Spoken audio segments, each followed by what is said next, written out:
So if there's one thing I've learned from watching American politics, it's that they don't hold back in their committee hearings, which makes a nice change from politics in Britain. In America, politicians actually hold these radical left government workers, whose views and policies are frankly dangerous, as you'll see in this video, to account, and they properly get grilled. In England, because we're governed by treasonous globalist cowards, who all basically agree with each other even though they pretend that they don't, there's no such accountability. One of my favourite senators to watch grill these left-wing traitors is Josh Hawley, and trust me, this absolute destruction gets better and better towards the end. Ms. Orr, if I could just turn to you.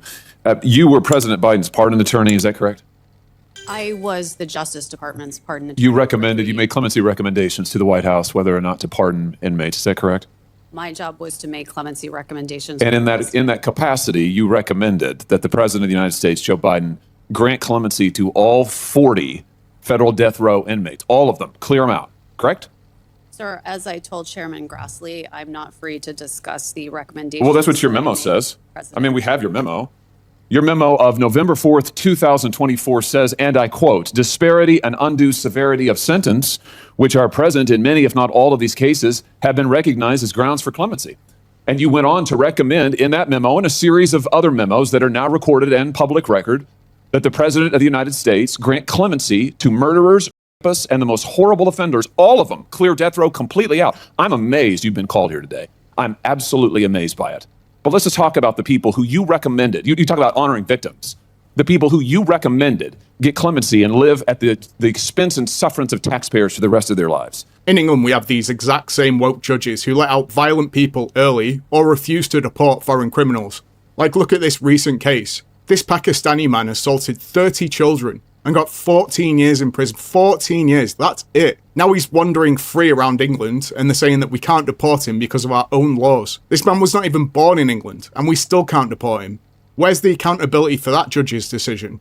It's an absolute disgrace. By the way, 2 secs, I do appreciate everyone who's watching these videos, and I'd be very grateful if you chose to like and subscribe. Let's start with Dylann Roof. Dylann was a neo-Nazi who murdered 9 African-American worshipers at a Bible study in Charleston, South Carolina, 2015. Do you remember this case? I do remember it very well. I would hope you did. Here's his victims. You want to look at them? There they are.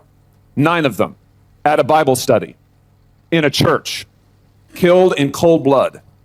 The DOJ knew from day one that he had decided, I'm going to quote from the prosecutors, decided to attack African Americans because of their race. He further decided to attack African American worshipers in a black church in order to make his attack more notorious. More notorious. And yet you recommended that he be granted clemency, live at the expense of taxpayers for the rest of his life, substitute your judgment for that of the American judicial system. Do you stand by that recommendation today? Sir, I'm not going to comment on the recommendations that I made, but I can tell you that Mr. Roof is going to die in prison as... He's going to live in prison for a very long time because of you, because of your recommendations. And here's what you said in your memo of October 30th, 2024. You said that actually Roof is not a compelling candidate for clemency, but you recommended it anyway. Why? Because he suffered from anxiety, you said. Right? He suffered from anxiety. Did it ever occur to you that maybe the family of his victims might suffer a little bit of anxiety because he marched into their church and murdered them in cold blood because he was an incredible racist and he wanted to get on TV? Sir. Do you regret it? I'm not going to comment on the recommendations Do you regret it? that I made to the president. Let's talk about Robert Bowers, a man who regularly spewed such vile hatred of Jews. It's unlike anything I've ever seen. He barged into a Pittsburgh synagogue in 2018 and he shot everybody he could find, killing 11 innocent people who were there to worship. A federal jury in Pittsburgh unanimously recommended the death sentence after finding him guilty on 63 counts. Here they are. They're his victims. Take a good look.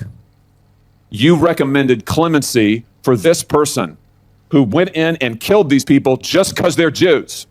The other guy killed people just because they're black. This guy killed people just because they're Jews. A jury recommended that he be sentenced to death, and you substituted your judgment for theirs, and now he's going to live. Are you proud of that? Sir, what I am proud of is the fact that I took my job as pardon attorney extremely seriously. Apparently not seriously enough. You certainly didn't take the victims seriously. Then there's Jorge Avila Torres. Wow, this woman is an absolute disgrace.